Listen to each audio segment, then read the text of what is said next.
Hello साथियों, नमस्कार। Polytechnic पाठशाला यूट्यूब चैनल पर आप सभी का स्वागत है।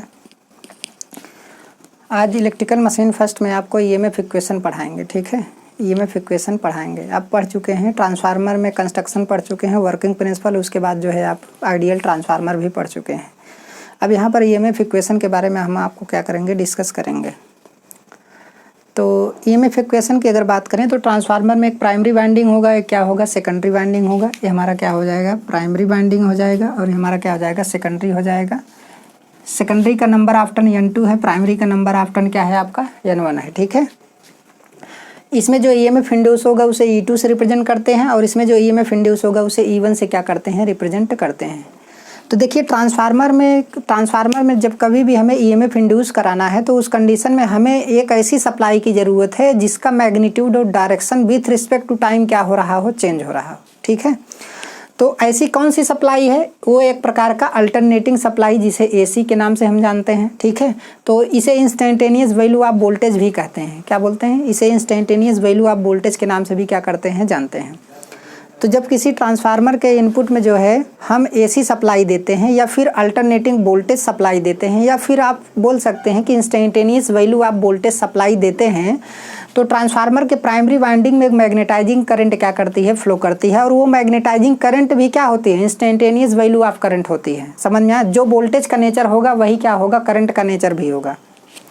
तो ये भी करंट कौन सी करंट है, इंस्टेंटेनियस करंट होगी। तो अब यहाँ पर इस करंट की वजह से प्राइमरी वाइंडिंग एक एमएमएफ क्या करेगा, सेटअप करेगा। उस एमएमएफ की वजह से इसमें एक मैग्नेटिक फ्लक्स क्या होता है, हमारा सेटअप होता है। इसमें एक मैग्नेटिक फ्लक्स हमारा क्या हो जाता है, सेटअप हो जाता है।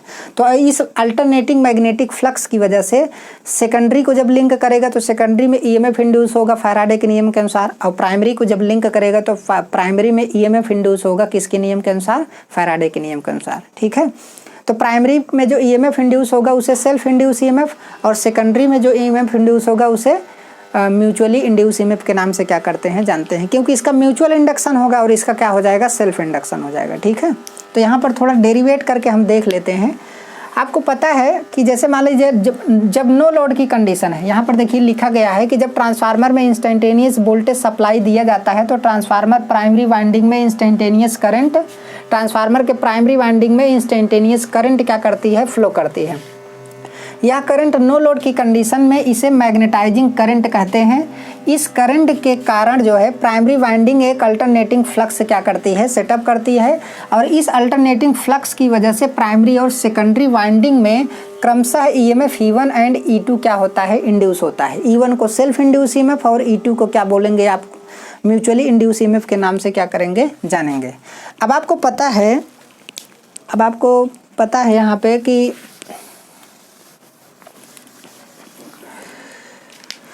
यहाँ पर आप क्या करेंगे, मैग्नेटाइजिंग करंट फ्लो कर रही है, तो आपको पता है कि एमएमएफ इसमें डेवलप हो जाएगा। जैसे ही करंट फ्लो करेगा वैसे ही एमएमएफ क्या हो जाएगा, डेवलप हो जाएगा। तो एफ बराबर क्या होता है आपका, एमएमएफ बराबर क्या होता है आपका, N1 इंटू क्या हो जाएगा, आई म्यू हो जाएगा। ठीक है, तो यहाँ पर देखिए इसी को हम कैपिटल एफ से क्या करते हैं, रिप्रेजेंट करते हैं। देखिए यहाँ पर एफ आ रहा है ना, तो इसी को हम कैपिटल एफ से भी क्या करते हैं, रिप्रेजेंट करते हैं। एफ बराबर N1 इंटू आई म्यू। ठीक है, तो अब यहाँ पे एफ बराबर आप क्या लिख सकते हैं, N1 आई म्यू का मान कितना है, आई मैक्स साइन ओमेगा टी है। ठीक है, अब देखिए यहाँ पर क्या है, यहाँ पर N1 आई म्यू था तो एफ लिखे थे, लेकिन यहाँ पर N1 आई मैक्स हो गया, तो यहाँ पर एफ मैक्स लिखेंगे, तो यहाँ पर लिख देंगे एफ मैक्स बराबर N1 इंटू क्या हो जाएगा, आई मैक्स हो जाएगा। ठीक है, तो आप यहाँ पे क्या लिख सकते हैं, एफ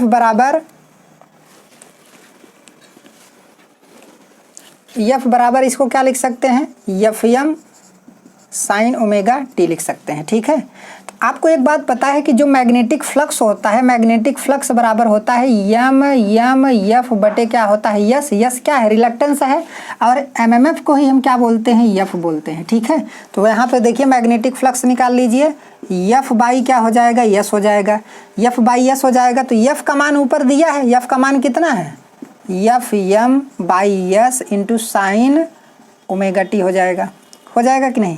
अब यहाँ पे क्या है, जो हमारा अल्टरनेटिंग मैग्नेटिक फ्लक्स है वो भी साइन वेव के रूप में चल रहा है। देखिए इसको क्या लिख सकते हैं, आपको पता है कि फाई बराबर एफ बाई एस है तो फाइव मैक्स बराबर कितना होगा, एफ एम बाई क्या हो जाएगा, यस हो जाएगा।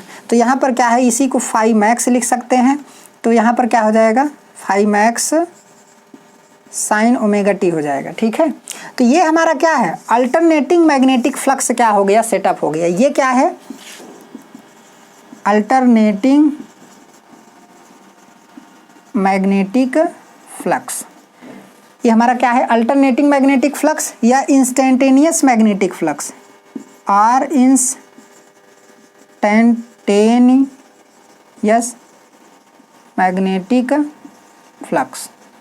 ठीक है, तो इंस्टेंटेनियस मैग्नेटिक फ्लक्स क्या हो रहा है, सेटअप हो रहा है। तो इसमें जो फ्लक्स सेटअप होगा वो क्या होगा, अल्टरनेटिंग मैग्नेटिक फ्लक्स क्या होता है, सेटअप होता है। ठीक है, अब आपको पता है कि फैराडे के नियम के अनुसार, फैराडेज सेकंड लॉ,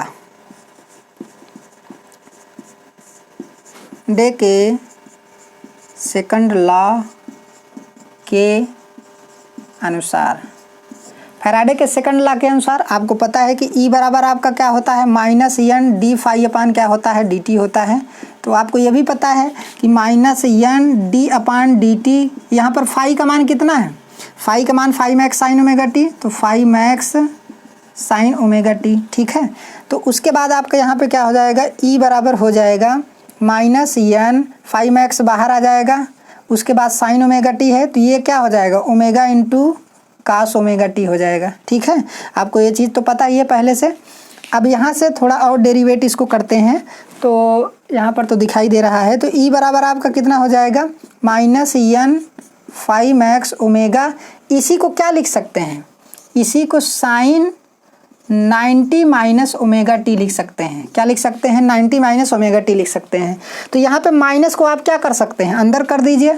तो E बराबर हो जाएगा N phi max omega sign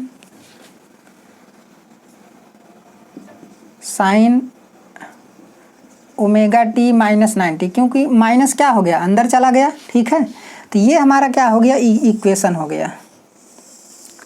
अब आपको पता है कि साइन थीटा का मान मैक्सिमम कितना होता है, साइन थीटा का मान मैक्सिमम 1 होता है। ठीक है, तो साइन थीटा का मान मैक्सिमम 1 होता है, मिनिमम 0 होता है, और निगेटिव में मैक्सिमम कितना होता है, 1 होता है, तो -1 होता है। तो यहाँ पर यदि हम इसका मान मैक्सिमम 1 ले लें, कितना ले लें, साइन ओमेगा टी माइनस 90 बराबर हम 1 ले लें, तो E का मान मैक्सिमम हो जाएगा, क्योंकि साइन थीटा बराबर 1 होने पर क्या हो जाता है, मैक्सिमम वैल्यू हो जाती है। तो क्या हो जाएगा, E मैक्स बराबर एन फाई मैक्स ओमेगा हो जाएगा।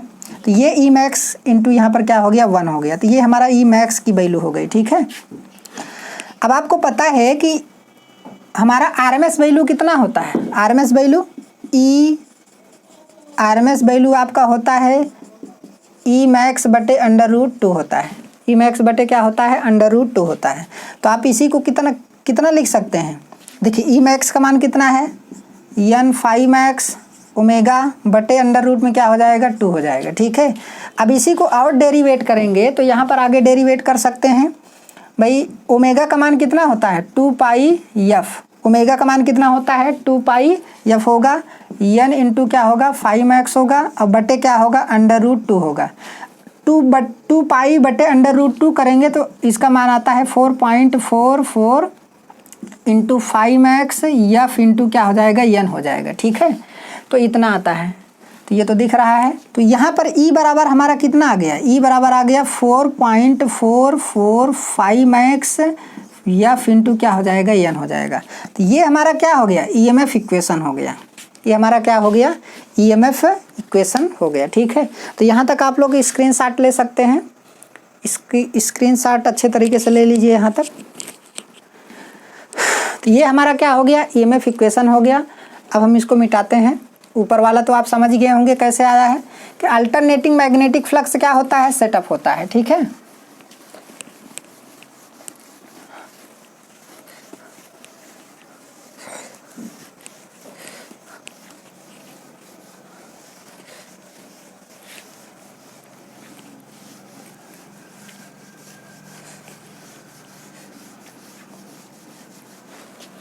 अब देखिए एक इक्वेशन आया था, यहाँ पर हमने सप्लाई दी थी स्मॉल v बराबर V max sine omega T, I mu बराबर आपका I max sine omega T supply आया था, ठीक है।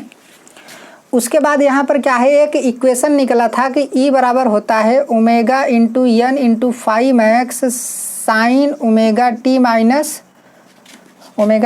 पाई बाई 2। यही तो इक्वेशन आया था। इसी को आप 90 भी लिख सकते हैं, 90 डिग्री। और एक इक्वेशन आया था फाई बराबर होता है phi max sine omega T, ठीक है। अब यहाँ पे क्या है कि देखिए E बराबर तो हमारा जो इक्वेशन आया है, जो आरएमएस वैल्यू आया है, ये तो हमारा कौन सी वैल्यू है, आरएमएस वैल्यू है। ये हमारी कौन सी वैल्यू है, ये तो हमारा इंस्टेंटेनियस वैल्यू है। ये पूरा हमारा क्या है, इंस्टेंटेनियस वैल्यू है। तो यहाँ पर इसे ERMS लिख सकते हैं, ERMS, ठीक है। ERMS बराबर आपका कितना है 4.44 five max into F into क्या हो जाएगा, एन हो जाएगा, ठीक है। अब ये हमारा EMF इक्वेशन होगा। यदि if primary and secondary turn क्रमशः N1 एंड N2 हैं, तो जाहिर सी बात है अगर टर्न चेंज होगा तो EMF भी क्या हो जाएगा, चेंज हो जाएगा। E बराबर minus N D phi upon D T के अनुसार। तो यहाँ पर E1 लिख दीजिए। इसे E1 बराबर क्या हो जाएगा 4.44 five max into F into क्या हो जाएगा आपका N1 हो जाएगा। ये हमारा प्राइमरी का इक्वेशन हो गया। और सेकेंडरी का इक्वेशन आपका क्या हो जाएगा, E2 बराबर ये सेल्फ इंड्यूस EMF होगा और ये क्या होगा म्यूचुअली इंड्यूस, यहाँ पर क्या हो जाएगा N2, म्यूचुअली इंड्यूस EMF हो गया, ठीक है। तो ये हमारा E1 और E2 का इक्वेशन आ गया, प्राइमरी और सेकेंडरी का EMF इक्वेशन आ गया। मेन इक्वेशन आपका ये ऊपर वाला है। और ये जो इक्वेशन में E1 और E2 है, ये आपका कौन सा वैल्यू है, आरएमएस वैल्यू है, ठीक है। यहाँ पर एक चीज़ और ध्यान देना है कि ये जो हमारा ये क्वेश्चन पूछा जाता है कि ट्रांसफार्मर के EMF इक्वेशन में फ्लक्स की कौन सी वैल्यू होती है, मैक्सिमम वैल्यू होती है। EMF इक्वेशन की मैं बात कर रहा हूँ। तो ये चीज़ आप लोग अच्छे तरीके से क्या कर लीजिएगा, लिख लीजिएगा, ठीक है। तो ट्रांसफार्मर के EMF इक्वेशन में फ्लक्स की कौन सी वैल्यू होती है, मैक्सिमम वैल्यू होती है, ठीक है। इतना तो आप लोग कर ही लिए होंगे। अब देखिए यहाँ पर एक पॉइंट आपको लिखना जरूरी है। देखिए यहाँ पर क्या है, जो हमारा मैग्नेटिक फ्लक्स है वो तो साइन ओमेगा टी है, लेकिन यहाँ पर ये जो EMF इंड्यूस हुआ है वो omega T minus pi by 2 है। मतलब ओमेगा टी में से पाई बाई 2 क्या हो गया, घट गया। इसका मतलब है कि मैग्नेटिक फ्लक्स से जो EMF इंड्यूस हो रहा है वो EMF मैग्नेटिक फ्लक्स से 90 डिग्री क्या कर रहा है, लैग कर रहा है। ये हमारा फ्लक्स हो गया और ये हमारा क्या हो गया, EMF E हो गया, ठीक है। E कौन सी वैल्यू है, आरएमएस वैल्यू है, ठीक है। ये 90 डिग्री क्या कर रहा है, लैग कर रहा है। लैगिंग पोजीशन, ये ऊपर क्या होता है, लीडिंग पोजीशन होता है और ये क्या होगा, लैगिंग पोजीशन होगा, ठीक है। हमारा वोल्टेज क्या कर रहा है, लैग कर रहा है। अब यहाँ पर आपका E1 भी हो सकता है भाई, E1 E2 भी हो सकता है आपका, क्या हो गया, E1 भी हो गया। क्योंकि भाई अब यहाँ पर ध्यान से देखिए, एक चीज़ और बता दें, ये जो हमारा 5 मैक्स से जो EMF इंड्यूस हो रहा है, ये दोनों क्या करेंगे, आप E1 E2 को छोड़ दीजिए, केवल E को लिखिए, ठीक है, केवल E को लिखिए। अब उसके बाद क्या है, देखिए ये वोल्टेज, अगर ये वोल्टेज हम सप्लाई ना देते तो क्या E1 और E2 क्या होते, डेवलप होते, नहीं डेवलप होते। तो लेंज के नियम के अनुसार जब किसी वोल्टेज के कारण अगर कोई नया वोल्टेज डेवलप हो रहा है तो दोनों एक दूसरे के क्या होंगे, अपोजिट होंगे। अगर किसी करंट के कारण कोई नई करंट डेवलप हो रही तो दोनों एक दूसरे के क्या होंगे, अपोजिट होंगे, अर्थात दोनों एक दूसरे का क्या करेंगे, विरोध करेंगे, ठीक है। अगर किसी मैग्नेटिक फ्लक्स के कारण जो है कोई नया मैग्नेटिक फ्लक्स सेटअप हो रहा है तो दोनों एक दूसरे का क्या करेंगे, विरोध करेंगे। तो इसका मतलब क्या है, इसका मतलब है कि V के कारण जो है कौन सा वोल्टेज डेवलप हुआ है, E डेवलप हुआ है। तो E जो है एक दूसरे के क्या होंगे, अपोजिट होंगे, किसके नियम के अनुसार, लेंज के नियम के अनुसार। तो यहाँ पर हमारा क्या हो गया, V हो गया। तो V के अपोजिट क्या होता है, E होता है। तो आप ये लिख सकते हैं कि ट्रांसफार्मर में जो EMF इंड्यूस होता है वो अप्लाइड वोल्टेज के जो है क्या होता है, अपोजिट डायरेक्शन में होता है, लेंज के नियम के अनुसार। समझ में आया। और ये भी आपको यहाँ पर लिखना है कि जो हमारा ट्रांसफार्मर में EMF इंड्यूस हो रहा है वो मैग्नेटिक फ्लक्स से 90 डिग्री किस पोजिशन पर होता है, लैगिंग पोजिशन पर होता है। यहाँ पर आप लिख सकते हैं मैग्नेटिक फ्लक्स से ईएमएफ 90 डिग्री लैगिंग पोजीशन पर होता है, लैगिंग पोजीशन पर होता है, ठीक है। और ये जो हमारा सप्लाई वोल्टेज है वो ई के क्या होता है, अपोजिट होता है, तथा सप्लाई वोल्टेज ईएमएफ के अपोजिट होता है, ठीक है। तो इतना आपको लिखना क्या है, ज़रूरी है। तो ईएमएफ इक्वेशन जहाँ तक है आपको समझ में आ गया होगा। तो क्लास को आप लोग विजिट कीजिए, ज़्यादा से ज़्यादा देखिए, अच्छे तरीके से। नहीं समझ में आ रहा है तो आप मेरा नंबर ले सकते हैं, ठीक है। जो क्वेश्चन नहीं समझ में आ रहा है, जो चीज़ नहीं समझ में आ रहा है, आप इस पर व्हाट्सअप कर दीजिए या फ़ोन करके हमसे क्या कर सकते हैं, पूछ सकते हैं। 89 57 34 20 71, ठीक है। अगर कोई भी कन्फ्यूजन है तो इस पर आप क्या कर सकते हैं, संपर्क कर सकते हैं, क्वेश्चन क्या कर सकते हैं, पूछ सकते हैं, ठीक है। तो ये रहा आपका ईएमएफ इक्वेशन, और ये भी जो भी इससे कॉन्सेप्ट निकला है उसके बारे में हमने क्या कर दिया, डिस्कस कर दिया। और एक चीज़ ये भी लिख दीजिएगा कि ट्रांसफार्मर की ईएमएफ इक्वेशन में हमारा जो मैग्नेटिक फ्लक्स होता है वो मैक्सिमम मैग्नेटिक फ्लक्स होता है। ईएमएफ इक्वेशन की मैं बात कर रहा हूँ, ठीक है। तो आज का क्लास यहीं तक, धन्यवाद।